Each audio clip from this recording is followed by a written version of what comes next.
¿Cuál es tu nombre completo? Mi nombre es Edwin Adonai Calderón Reyes. ¿Dónde vivís? Vivo acá en la aldea del Sil. Ajá. ¿Qué fue el problema que observaste vos en tu apiario o en Eh, tus colmenas? Empecé a ver abejas moribundas así cerca de la piquera y yo miré que las colmenas no querían crecer. Eh, Estaban siempre, yo les ponía cera y no la hacían, estaban estancadas. Y luego empezamos a revisar unas abejas de las que estaban moribundas y ahí fue donde vimos que tenían esas larvas extrañas adentro. ¿Adentro de dónde? Adentro en el abdomen. Y en relación a este apiario, más o menos ¿a qué distancia está tu apiario? eh, Más o menos como a 2 kilómetros. 2 kilómetros. ¿Cuántos apiarios fueron afectados con estos síntomas?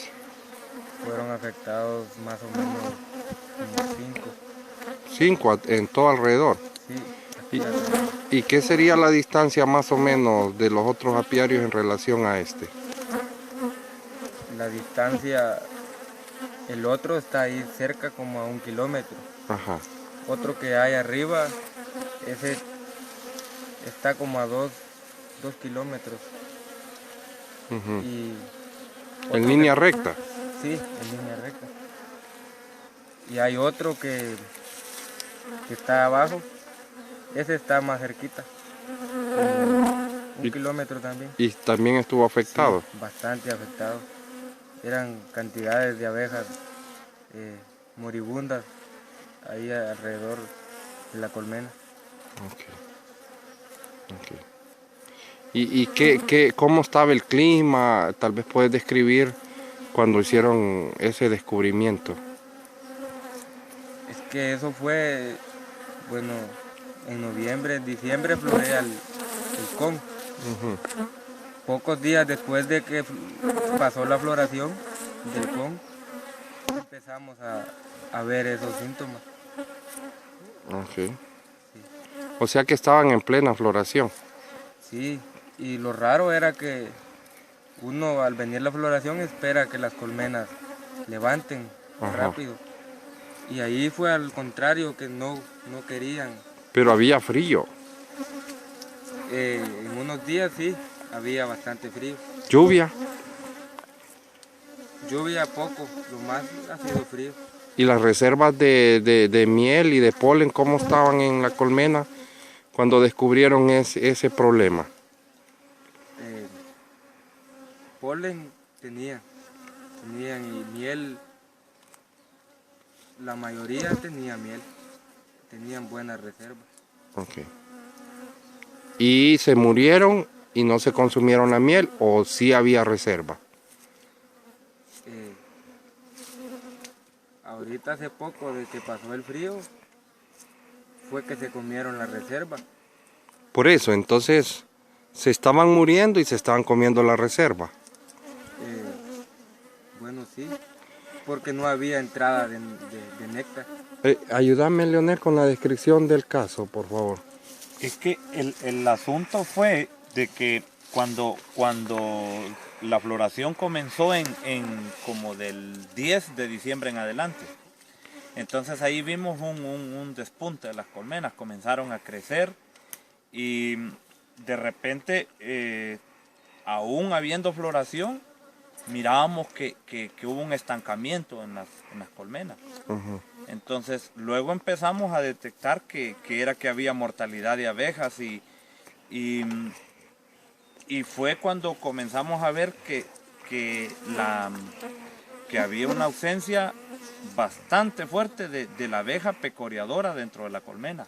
Sí teníamos nodriza porque la reina siempre seguía su curso de postura y teníamos nodriza, pero mirábamos que pecoreadora no.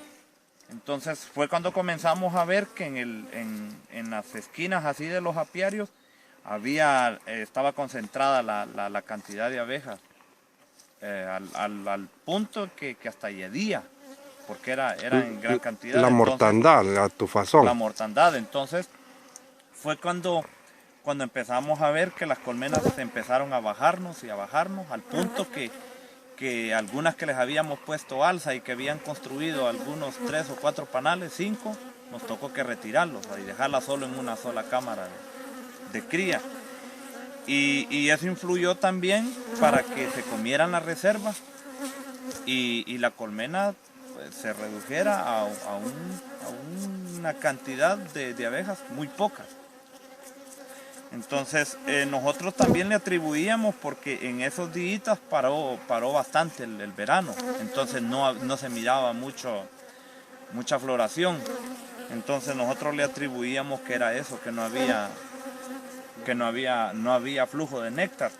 Entonces después, que eso hace muy poco, que se vino un frente frío y que hubo lluvia, como que hubo floración. Entonces ahí estamos comenzando a ver nuevamente un arranque de las abejas, aunque siempre miramos que hay esa mortalidad de abejas, pero se mira que ya la colmena va ya va en un crecimiento más fuerte que el que habíamos estado. Porque realmente fue todo diciembre, enero, hasta mediados ahorita de febrero, estuvieron completamente estancadas las colmenas. Sin crecimiento. Sin crecimiento. Bajando la población. Bajando. Y algunas se mantenían. Y las alimentaron. Las alimentamos. Y vieron respuesta a la alimentación. Pues la verdad no había mucha respuesta porque el punto era que no consumían bastante el jarabe. Alimento. No es como en la época de escasez, que cuando uno les pone el alimento, ellas lo consumen. Pero había floración entonces. Había floración, o sea, siempre había floración. Y pusieron energía y proteína, o solo energía. Pues jarabe. Prácticamente se les puso a los dos. Y el consumo era mínimo en el caso. Era poco. Ok. Bueno, está bien. Y ahorita hay floración, hay entrada de néctar, pero el síntoma ese de la mortandad persiste, ¿verdad? Exactamente. Y verificamos que las abejas de las que recogemos del suelo que están moribundas tienen ese parásito en el abdomen. Sí, siempre seguimos viendo esa mortalidad de abejas. O sea, lo que se nota es que anda abeja en el suelo, que no puede volar y anda como desesperada, que no haya para dónde agarrar. Y cuando las abrimos, encontramos que tienen ese parásito dentro. A veces uno, a veces tienen hasta 2. Entonces, siempre el problema persiste de ese parásito. Pero las colmenas se les ha visto un despegue. Porque diferente. hay entrada. Exactamente, porque hay entrada. De néctar y de polen. Sí, entonces siento que también está habiendo menos mortalidad que hace un mes, 2 meses. Que sí, aunque había néctar, pero era más la mortalidad. Ahorita se mira que está bajando y aparte de eso que hay bastante flujo de néctar, entonces eso es lo que creo que está influyendo para que las colmenas estén creciendo. Ok, listo, gracias.